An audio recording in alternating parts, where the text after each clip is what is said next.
కులాలకు మతాలకు అతీతంగా అనేక దశాబ్దాలుగా రాజకీయంగా ప్రయాణం చేశాం. ఈ ప్రయాణంలో భాగంగా ఆత్మీయుల కలయికని ఏర్పాటు చేసి పిలిపించాం. ఆ పిలుపులో స్వచ్ఛందంగా అనంతపురం జిల్లా గుంటకల్ నియోజకవర్గం మినహా మిగిలిన నియోజకవర్గాల నుంచి అనంతపురం అసెంబ్లీ నుంచి తరలి వచ్చిన వాళ్ళందరూ కూడా పేరు పైన ధన్యవాదాలు తెలియజేశాను. ఈరోజు కులంకుశగా అంతా కూడా చర్చించి జరిగిన అన్యాయాన్ని జరిగిన విషయాన్ని ప్రజలకు చెప్పాను. మా పార్టీకి కూడా మేము పనిచేసాం, మాకు ఇవ్వాల్సిన అవసరం ఉంది, రాజకీయాల్లో కొనసాగాల్సిన అవసరం ఉందా లేదా అనేటువంటి ఆలోచనతో ఉన్నప్పుడు అందరి అభిప్రాయాలు కూడా తీసుకొని ముందుకు సాగాలని ఈరోజు సదస్సు నిర్వహించాం. సదస్సులో వక్తలందరూ కూడా వివిధ సామాజిక వర్గాలు కూడా మాట్లాడతారు. మాట్లాడిన తర్వాత తుది నిర్ణయం ప్రకటిస్తాం.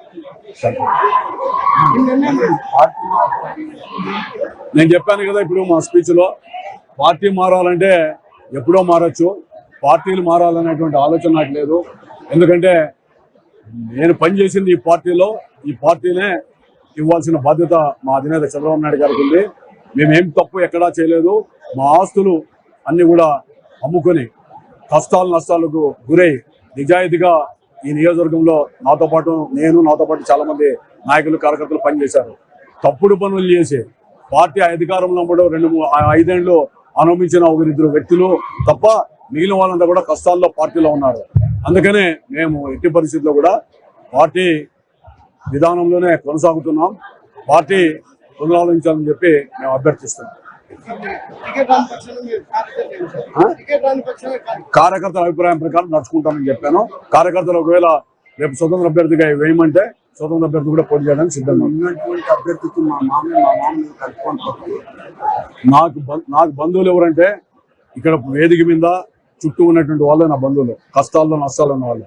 నాకేం ఎక్కడో మా అల్లుడు, నాకేం నా కూతుర్ని ఇవ్వలేదు, లేదా మా అక్క మా అమ్మ తమ్ముడు కాదు. కాకపోతే దూర బంధుత్వం ఉండొచ్చు, దాంట్లో కాదన్న బంధువులు చాలా మంది ఉంటారు. ఆ బంధుత్వానికి దీనికి సంబంధం లేదు. నా కష్టాల్లో రాజకీయంగా అతను ఎప్పుడూ నాకు తోడ్పాట్లో లేడు. కష్టాల్లో ఈ 5 ఏళ్లలో ప్రతిపక్షంలో నాతో ఎప్పుడు కూడా నా వెంట లేడు. పోనీ మా కార్యకర్తలు కూడా ఎలాంటి సహకారం అందజేయలేదు.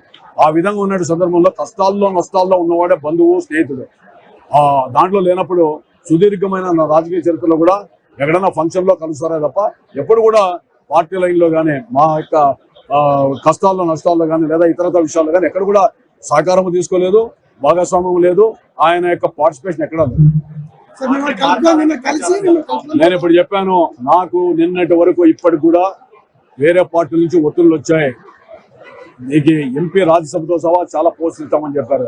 నాకు పోస్టులు పదవులు పార్టీలు కాదు, ఇక్కడ నా కార్యకర్తల్ని కేడర్ని కాపాడుకోవాల్సిన బాధ్యత నా మీద ఉంది. ఇక్కడ నా అవసరం వాళ్ళకు ఉందని నేను విశ్వసిస్తున్నా. ఎందుకంటే పురుగు మందులు తాగి నేనేం కోట్లు లక్షల డబ్బులు ఇవ్వలే. తర్వాత ఆత్మహత్య ప్రయత్నాలు చేస్తూ ఉంటే ఎక్కడైనా ఈ నియోజకవర్గంలో గతంలో మీరు విన్నారా? ఈ విధంగా నాకు హృదయ విదారకమైనటువంటి పరిస్థితి. ఇళ్లకు పోకుండా మన ఇంటి చుట్టూనే కూర్చుంటున్నా, రాత్రి కూడా ఇక్కడ పడుకుంటామనే పరిస్థితి వచ్చింది. కాబట్టి నేను ఒక నియోజకవర్గానే కాకుండా జిల్లా వ్యాప్తంగా అందరినీ పిలిపించా. ఒక గుంటకల్ జితేంద్ర గౌడ్ గారు వస్తే మీ నియోజకవర్గం రావద్దండి, ఆడ ఉండమని చెప్పాను. వాళ్ళు ఏదో సమావేశం పెట్టుకున్నారు. నేను తాడిపత్రి, సింగనమల, కళ్యాణదుర్గము, అదేవిధంగా అనంతపురం అందరూ కూడా వచ్చారు. వీళ్ళందరితో కూడా చర్చించి నా బాధ వాళ్ళతో వ్యక్తపరచాలి. సుదీర్ఘకాలం నా దగ్గరికి ఏదైనా వచ్చారు, నేనేమి పేపర్ స్టేట్మెంటో ఇంకోటి కాదు, కేవలం వాట్సాప్లో సమావేశం ఉందని చెప్పాం. చెప్పిన తర్వాత వాలంటరీగా వచ్చారు. సో వీళ్ళు రుణం నేను తీర్చుకోలేను, వీళ్ళకు నాకున్న బంధం అది. కాబట్టి తప్పకుండా వీళ్ళతో పాటు ఒకటిగా ఉండాలా, వీళ్ళతోనే నిలవాలి. నన్ను ఎవరో కలుపుకొని పోయేది కాదు. కలిసి కలుపుకొని పోవడం అనేది అంటే ఏంటిది అంటే, కష్టాల్లో కలిసి కలుపుకొని పోయింటే నష్టం లేదు. నేను వీళ్ళందరినీ కలుపుకొని పోవాలి. ఎవరో పోయి పార్టీకి పనిచేయని వాళ్ళందరినీ పక్కన పెట్టుకొని నువ్వు రాజకీయం చేయాలనుకుంటే రేపు మే 13వ తారీఖున దాని పర్యవసానం చూస్తారు. నాతో ఎవరు మాట్లాడలేదు. ఎవరో ఒక పరిశీలకుడు మాట్లాడతానంటే నా ఫోన్ కూడా మాట్లాడదలుచుకోలేదు. నాకు అధినాయకుని మీద నమ్మకం ఉంది, అందుకనే పనిచేశాను. ఈరోజు ఇక్కడ ఉన్నటువంటి పరిస్థితుల్లో కార్యకర్తలు, ఇక్కడ ఉన్నటువంటి క్యాడర్ యొక్క అభిప్రాయం ప్రకారం నేను ముందుకు పోవాలనుకున్నా.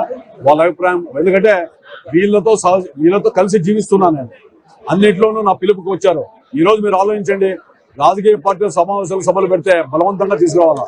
ఇదే ఫంక్షన్ హాల్లో సదస్సులు పెడితే జిల్లా వ్యాప్తంగా ఎంతమంది వచ్చారు, ఒక పిలుపుతో ఎంతమంది వచ్చారు అంటే మనిషి మీద నమ్మకం. ఆ నమ్మకాన్ని ఒమ్ము చేసుకునే పరిస్థితి నేను